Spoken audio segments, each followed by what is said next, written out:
Les Roosters, nouveau tutoriel exercice aujourd'hui et on est parti pour aborder l'exercice du face pulse. Let's go!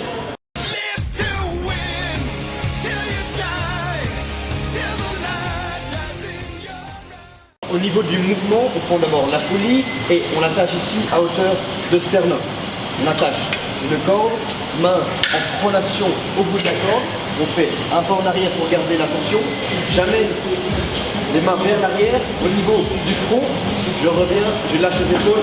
Je reste une, deux. En soufflant, j'inspire, je souffle.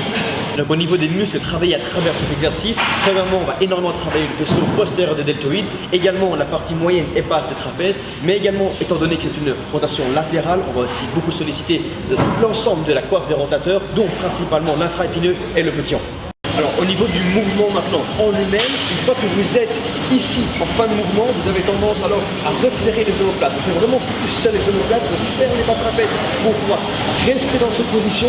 Et une fois que j'entame le mouvement, je ne pars pas d'abord vers moi puis monter, c'est directement, j'envoie les mains vers le haut, rotation latérale au niveau des épaules. Maintenant d'une vue de profil, on voit que le coude passe bien derrière la tête, histoire de bien contracter ici les muscles au niveau du haut du dos. Alors un petit truc et astuce ici à bien retenir lors de l'exécution du mouvement, c'est comme si vous vouliez faire une position double biceps ici en posing bodybuilding, restez comme ça 2 secondes, revenir et de nouveau on est parti double biceps et on reste ici à ça.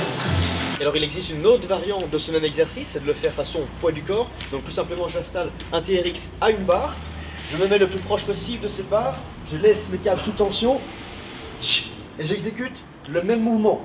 Rotation latérale, j'amène les mains le plus loin possible derrière, les coudes derrière la tête, façon poids du corps.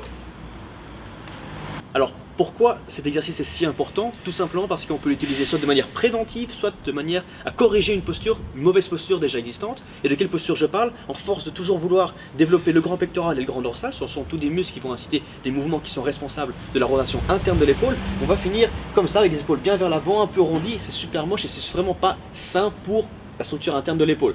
Alors c'est pour ça que cet exercice de rotation latérale aura tendance justement à redresser l'épaule, avoir l'épaule plus droite, des épaules plus saines, plus fortes. Donc soit c'est de manière préventive pour quand vous n'avez pas encore les épaules rondes, comme on appelle ça, donc vers l'avant, vous pouvez le faire justement pour corriger ça, éviter ce problème, ou alors vous l'avez déjà et vous devez le faire plus en fin d'entraînement, en début d'entraînement, surtout les jours de presse pour pouvoir corriger ça et au final redresser l'épaule un maximum.